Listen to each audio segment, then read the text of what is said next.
Hello friends, जय माँ बगला मुखी जय निवासी।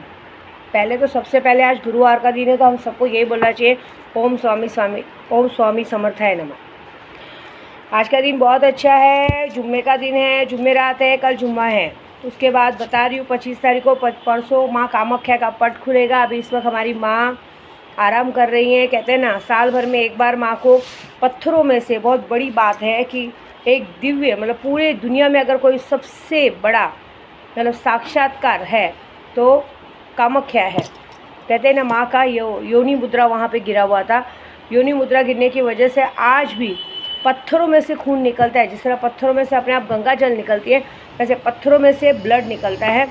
अभी माँ परसों वो नहाएंगी, श्रृंगार करेंगी और एकदम सुंदर सुंदर सजेंगी। उसके बाद उधर अम्बुज का मेला लगेगा।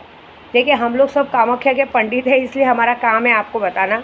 मैं तो कामाख्या की दीक्षित पंडित हूँ। मेरे गुरु का फ़ोन भी आ गया है, उन्होंने पूजा चालू कर दी। मैंने उन्हें कल बताया, केशव का अभी तक हुआ नहीं। कुछ बोलते टेंशन मत लो, ये दिमाग से बिल्कुल निकाल दो कि कोई अगर बोले कि बच्चा है नहीं है, उसको बोलो अपना काम करे, क्योंकि बच्चा अपने आप में अनोखा है और अपने आप में अनोखा आएगा। तुम तो 1 मिनट में ला सकते हो ऑपरेशन करके, लेकिन छोड़ दो, आएगा ये चीज़। और इस बार जो पूजा होगी अभी, क्योंकि 25 तारीख से 7 दिन की लगातार पूजा होने वाली है, जिसमें माँ के कपड़े की, सिंदूर की, सबकी पूजा की जाएगी। इसलिए मुझे कल कितने लोगों ने मैसेज में जब पूछा था, माँ आप ये जो बता रही हैं वो सच में वहाँ से आएगा? तो सच में आएगा मतलब आपको झूठ लग रहा है, तो जब आएगा तो मैं फ़ोटो भेज दूँगी। हमें वहाँ जाने की ज़रूरत नहीं रहती। वहाँ से जितने भी हम दीक्षित पंडित रहते हैं गुरु के, वहाँ कामाख्या के गुरु जो हैं हमारे, उनका हमेशा का काम है कि चाहे अभी लॉकडाउन की वजह से हम वहाँ जा नहीं पाए, लेकिन उनका काम है कि लॉकडाउन भी था, उसके बाद भी जब मंदिर खुला था, पिछले साल भी मुझे कपड़ा, सिंदूर, प्रसाद वहाँ से आता ही है। जो भी पूजा करते हैं वो लोग वहाँ से कुरियर कर देते हैं। हालांकि मुझे सूफियाना में जाने वाली थी कामाख्या, लेकिन वहाँ पे बताया था कि पानी वानी भर गया। तो पंडित जी ने कहा कामाख्या में नहीं भरा है, तुम्हें कामाख्या आना चाहिए था। लेकिन मेरी ऐसी हालत में उतना दूर का ट्रैवलिंग में बाय रोड नहीं कर पाती, इसलिए नहीं आई। तो बोले चलो कोई बात नहीं, बहुत जल्द आने वाली हूँ बच्चा होने के बाद। तुम ये बात है, तो ये बहुत अच्छा मौका है। अभी भी देखिए, बहुत सारी ऐसी औरतें हैं जो सोचती, क्योंकि ये वक्त है जिस तरह से माँ साल भर के बाद, जब डेट होने के बाद, क्योंकि जब हमारे शरीर से गंदा खून जाता है तो औरत में एक अजीब सी सुंदरता आती है, एक औरत और ज़्यादा सुंदर दिखती है, उस तरह की सुंदरता मिलती है। वहाँ का कपड़ा कहते हैं अगर मिल जाए ना, बहुत नसीब वालों को कपड़ा मिलता है, हर किसी को कपड़ा नहीं मिलता है। देने के लिए कोई झूठा कपड़ा भी लाल कलर का आपको दे देगा। वहाँ का कपड़ा बहुत नसीब से मिलता है। वहाँ का तावीज़ अगर इंसान ने पहन लिया ना, तो कहते हैं ना, इस दुनिया में सबसे बड़ा पैसे वाला, सबसे बड़ा करोड़पति इंसान कोई नहीं है। उसके पास पैसों की कमी नहीं रहती, कुछ नहीं रहती। अभी सब बोलेंगे कि विद्या जी आपके पास, तो मेरे पास क्या कमी है? मैं अच्छे से तो रह रही हूँ। पूरी लॉकडाउन में मेरे बच्चों को बुखार तक नहीं हुआ है। ये बात है, क्योंकि विद्या जी ने पहले अपना भला करना सीखा है, बाद में लोगों का करना सीखा है।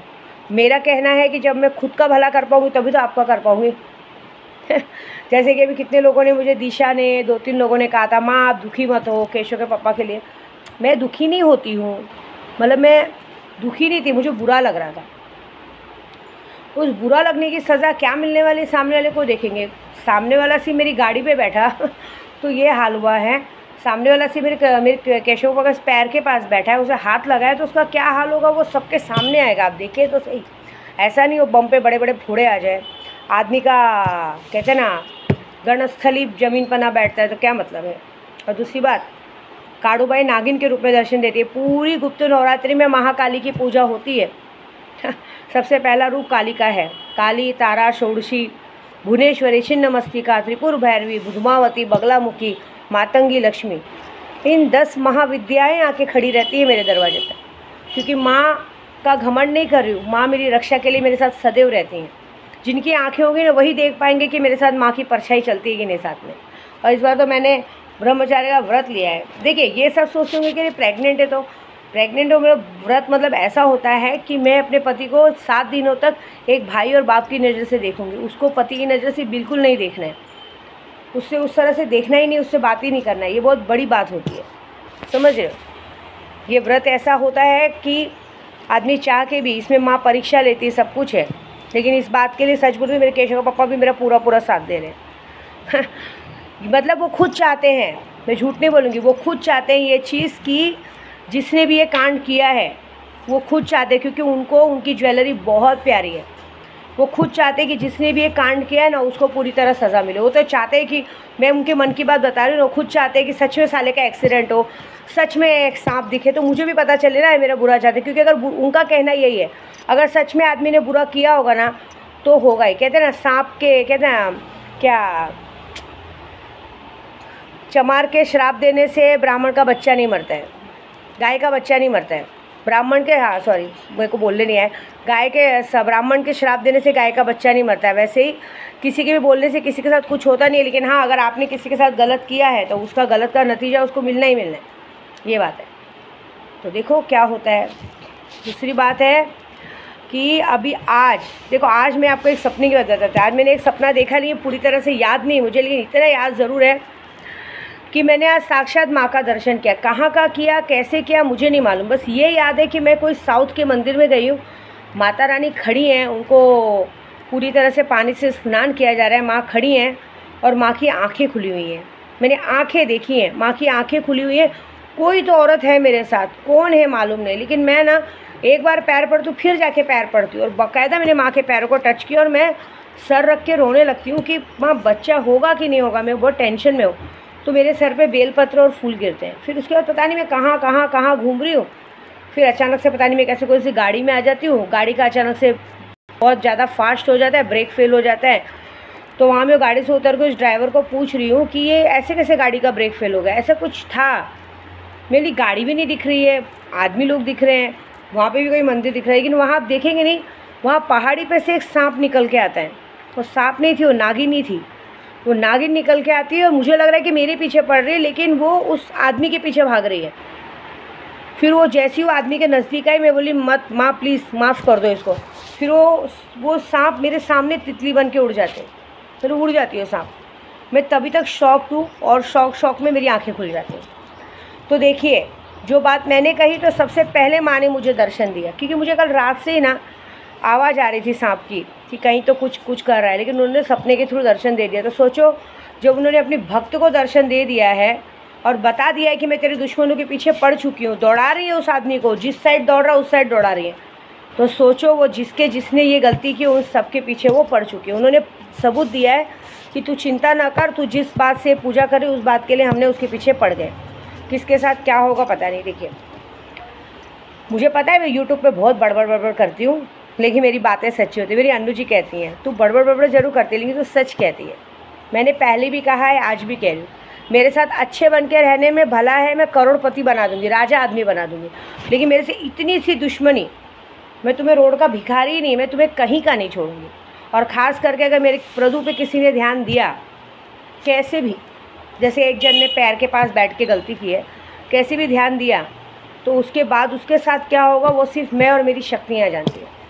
जाने दीजिए, आज शक्तियों का आगमन है, आज शक्तियों का दर्शन देने वाली हूँ रात को मैं, क्योंकि आज 2-3 जन हैं जिनको शक्तियों का दर्शन मिलने वाला है। प्लस जो भी मेरे साथ कामाख्या की पूजा करते हैं उनके लिए भी कहूँगी कि कामाख्या त्रिपुर सुंदरी की शक्ति ज़रूर लें। कामाख्या राजेश्वरी, कामाख्या राज मतलब राजयोग मिलता है, सब जगह मान प्रतिष्ठा मिलता है, एक अजीब सी सुंदरता मिलती है। बहुत सारे हमारे में ऐसे जो दिखने में कुरूप हैं, जिनकी कुरूपता की वजह से उनकी शादी नहीं हो रही है, ये नहीं हो रहा है, उनके लिए ये शक्ति तो बहुत ज़रूरी है।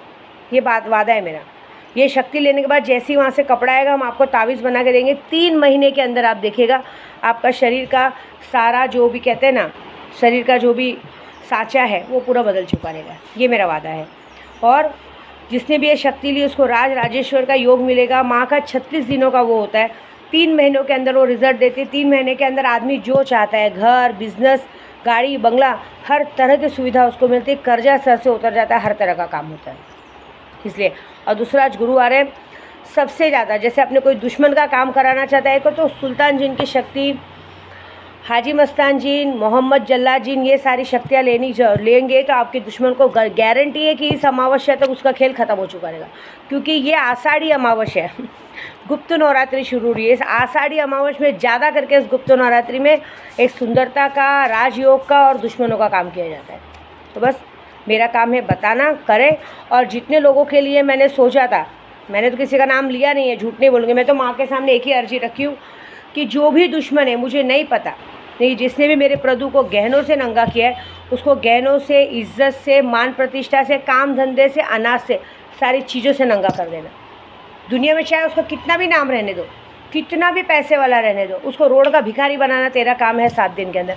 तब तो विद्या देवी अमावस के दिन तेरी पायरी चढ़ेगी, नहीं तो कभी नहीं चढ़ेगा। अगर तू सतत्य की देवी है, मुझे पता है काली माँ, तो तू सतत्य की देवी है, गुप्त नवरात्रि शुरू हो रही है, ये काम ज़रूर करना और मेरे केशों को लाना, मेरे केशों को लाने का रास्ता खोलो और ये काम ज़रूर करो। और दूसरा, मेरे प्रभु को अच्छे और बुरे का भेद बताओ। जो औरतें उसके सामने त्रिया चरित्र करती है, उसको दिखाती है कि मेरे से भोला कोई नहीं है, उसका असली चेहरा दिखाओ, उसका वो चेहरा दिखाओ कि मैं जानती हूँ कि अगर ये असली चेहरा दिख गया, माँ कहती है अगर ये असली चेहरा दिख गया ना तो उसका औरतों से विश्वास उठ जाएगा। उठने दो, रोड पे दिन दहाड़े गुंडों के हाथ से मरने से अच्छा एक औरत का असली चेहरा दिखने दो, और वो तू दिखाएगी, ये बात मुझे पता है, क्योंकि मैं जानती हूँ मेरी दक्षिणेश्वरी काली माँ, मेरी काड़ूबाई, मेरी कामाख्या की काली माँ कभी भी किसी के भी बारे में नहीं सोचती है, वो अपना पराया भेद नहीं देखती, वो अपने भक्त की पूरी बात सुनती है। बचपन से अगर विद्या देवी ने तुझे यहाँ रखा होगा तो तू सामने वाले को यहाँ रखेगी। बस, जय माता दी।